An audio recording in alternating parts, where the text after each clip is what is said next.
ایسے لوگ جنہوں نے زندگی بھر لوگوں کے چہروں پر مسکراہٹیں بکھیری ہیں، جب وہ دنیا سے جاتے ہیں تو ان کے خاندان کے ساتھ کیا ہو رہا ہے؟ جس نے 35 سال فیلڈ کو دے دیے، اس فیلڈ نے اس کو کیا دیا جو ہے وہ 10ویں کے ختم پہ بھی کوئی نہ آ سکا؟ کیا مذہب میں آنا اتنا بڑا گناہ ہے؟ کیا میں نے ساری زندگی اس بندے کو دے دی، اس مذہب کو دے دی، لیکن بدلے میں مجھے کیا ملا کہ میں اپنے بچوں کو ان کا مقام نہیں دے پائی آج تک۔ اردو پوائنٹ کی ویڈیوز دیکھنے کے لیے ہمارا چینل سبسکرائب کیجیے اور بیل کے آئیکن پر کلک کیجیے تاکہ آپ ہماری تمام آنے والی ویڈیوز سے باخبر رہ سکیں۔ اردو پوائنٹ سے برہان الدین کا سلام۔ ناظرین، طارق ظریف صاحب جنہوں نے 35 سال تھیٹر میں خدمات انجام دی، یہ ایک نامور کامیڈین ہیں، لیکن طویل عرصہ سے ان کی طبیعت خراب تھی، صحت ناساز ہونے کی وجہ سے یہ بیمار رہے، کام پر بھی نہیں جا سکے اور ان کے اوپر ان کے علاج کے لیے بہت زیادہ اخراجات آئے۔ ان کی اہلیہ جو کہ 20 سال پہلے اسلام قبول کر کے ان کے ساتھ نکاح میں آئیں اور اپنا سارا خاندان چھوڑ کے صرف ان کے ساتھ رہیں، انہوں نے بہت زیادہ مشکل وقت گزارا۔ لیکن ایسے لوگ جنہوں نے زندگی بھر لوگوں کے چہروں پر مسکراہٹیں بکھیری ہیں، جب وہ دنیا سے جاتے ہیں تو ان کے خاندان کے ساتھ کیا ہو رہا ہے، ان کے قریبی لوگ، ان کے دوست ان کی فیملی کے ساتھ کیا سلوک کر رہے ہیں، ہم آج آپ کو دکھاتے ہیں۔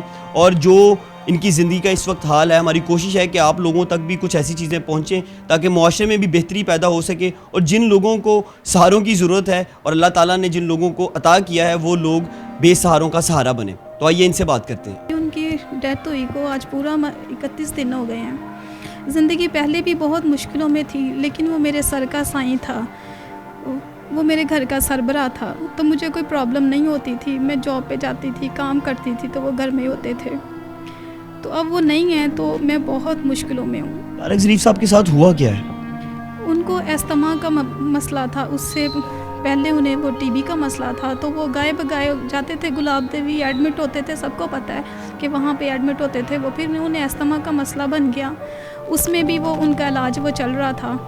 تو بس اسی طرح سے ہی تھا۔ کبھی بعض اوقات ایسا بھی ہوتا تھا کہ میڈیسن کے پیسے نہیں ہوتے تھے، تو ان کا ایک بھائی تھا، وہ اس کو تھوڑی بہت ہیلپ تھا وہ کرتا، یا میں تھی، بس ہم 2 ہی لوگ تھے جو اس کے ساتھ ہم چل رہے تھے۔ ان کا جو علاج معالجہ تھا، گھر کا خرچ تھا، بچوں کے اخراجات تھے، تعلیم کے، خوراک کے، تو آپ یہ سارے معاملات کیسے مینیج کرتی ہیں؟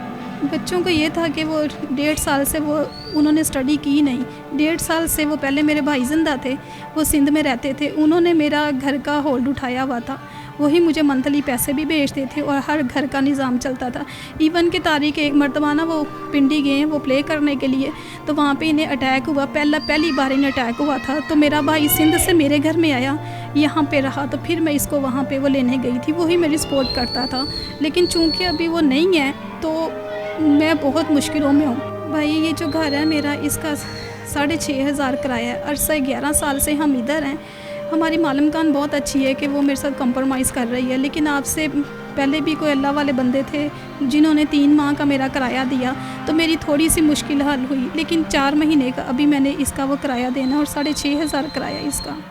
اور کھانے پینے کے معاملات کیسے چل رہے ہیں؟ کھانے پینے کے معاملات ایسا ہی ہیں کہ کبھی وہ کوئی چیز بیچ دیتے ہیں، کبھی کوئی بیچ دیتے ہیں۔ ابھی تقریباً یہ سنڈے والے دن ہم نے نیلامی میں پیٹی بیچی ہے جو 4,000 کی بکی، تو اسی کے ساتھ اب تک جو ہے نا ہم اپنے گھر کا سسٹم چلا رہے ہیں۔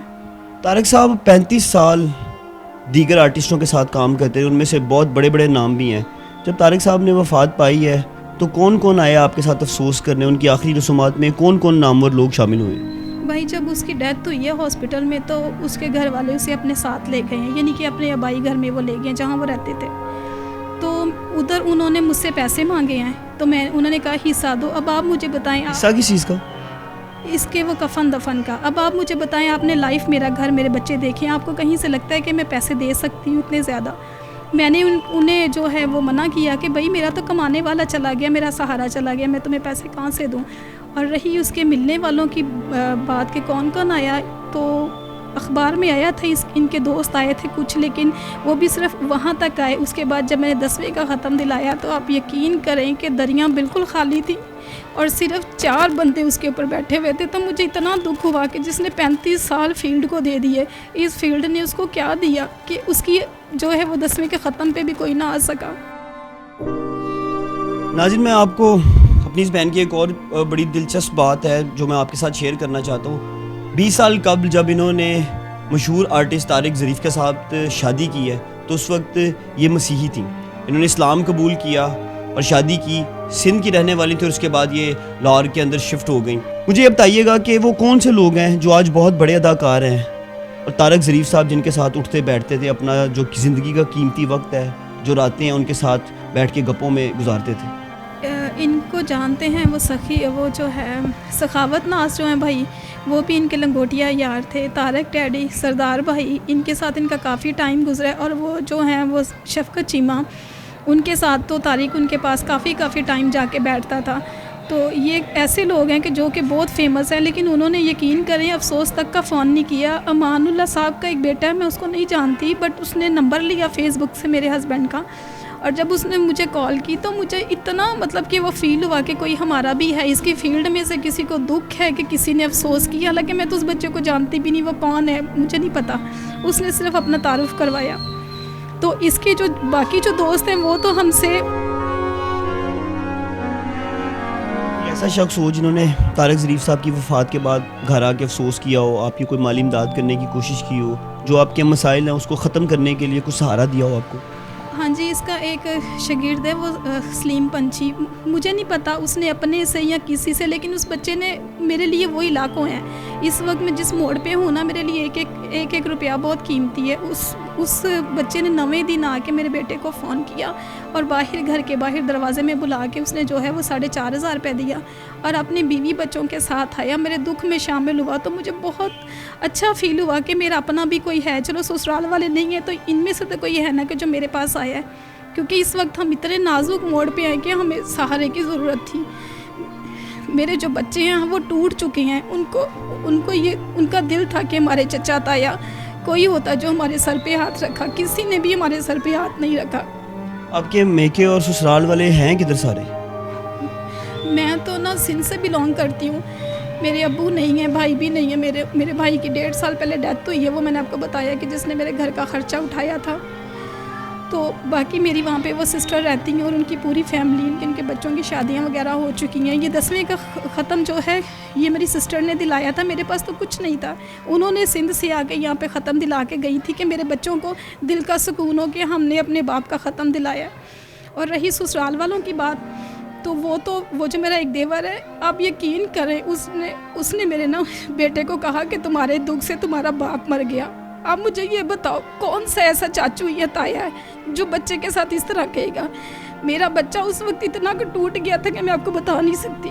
میں کیسے ان لوگوں کو معاف کر دوں. یہ لوگ سب یہاں پہ رہتے ہیں, سلطان پورہ میں رہتے ہیں اسٹیشن کے پاس. اور جب اس کو وہاں پہ دفنا کے آئے ہیں گجرانوالا میں, تو انہوں نے آ کے ہمیں کہا کہ ہم لوگ تم سے کوئی رشتہ نہیں رکھنا چاہتے, لہٰذا ہمارے گھر میں نہ آنا. ابھی بھی ان لوگوں نے میری ضد کے ساتھ پوسٹ ڈالی ہے کہ طارق ظریف کے چیلم کا ختم ان کی رہائش گاہ پہ. مجھے بتاؤ ان کی رہائش گاہ کیسے بنتا ہے؟ جب وہ بندہ رہتا میرے پاس تھا, پھر اس کی رہائش گاہ کیسے ان کی بنتا ہے؟ لیکن کوئی بات نہیں, اللہ بہت بڑا ہے, اللہ انصاف کرنے والا ہے. اور انہوں نے تو ہمیں وہ 40ویں پہ بھی نہیں بلایا. ذرا مجھے ایک بہت بڑی اہم چیز ہے جو میں آپ سے پوچھنے لگوں. آپ مسیحی تھیں, آپ نے اسلام قبول کیا, طارق ظریف صاحب کے ساتھ نکاح کیا. کیا یہی وجہ تھی جس کی وجہ سے آپ کے سسرال کی اور آپ کی بنتی نہیں تھی؟ ہاں جی بھائی, پہلے دن سے لے کر آج تک ان لوگوں نے ہمیشہ مجھے چوڑی کے نام سے ہی بلایا ہے. یہ لوگ یہی کہتے ہیں کہ اس کے جو بچے ہیں وہ کالے ہیں, ہم میں نہیں ملتے. مجھے یہ بتاؤ کیا مذہب میں آنا اتنا بڑا گناہ ہے کیا؟ میں نے ساری زندگی اس بندے کو دے دی, اس مذہب کو دے دی, لیکن بدلے میں مجھے کیا ملا کہ میں اپنے بچوں کو ان کا مقام نہیں دے پائی آج تک. کہ آج ان کا باپ مر گیا ہے, کسی نے ان کے سر پہ ہاتھ نہیں رکھا. حالانکہ جو چچا تایا ہوتے ہیں ان سے باپ کی ٹھنڈک محسوس ہوتی ہے. میں آپ لوگوں کو بتا نہیں سکتی کہ میرے بچے ٹوٹ چکی ہیں, ہم بہت مشکل میں ہیں اور ہم یہاں سے نکلنا چاہتے ہیں بس. طارق ظریف صاحب دنیا سے چلے گئے ہیں, ان کے کچھ عزیز ہیں یا ان کے جاننے والے ہیں جو آپ کو غلط راستے کی طرف لانا چاہ رہے ہیں, یہ معاملہ کیا ہے؟ ہاں جی بھائی, اس کا ایک دوست ہے جو مجھے باقاعدہ دھمکیاں لگا رہا ہے کہ تو مجھے جانتی نہیں ہے میں کون ہوں. اگر میں ان لوگوں کے ساتھ ان کی طرف رجحان کرتی ہوں تو میں ٹھیک ہوں. یہی اس کا دوست ہے, اگر وہ سن رہا ہے تو اس کو سمجھ لگ جائے گی کہ میں کس کی بات کر رہی ہوں. اس نے مجھے میری باتیں میرے سسرال والوں کو بتائی, ان کی مجھے, اور اینڈ اس نے اتنی برائیاں کر دی کہ وہ لوگ مجھ سے بالکل دور ہو گئے. مطلب اس کا تو یہی تھا نا ارادہ کہ یہ میرے ساتھ کوئی پیکج بنائی اپنا,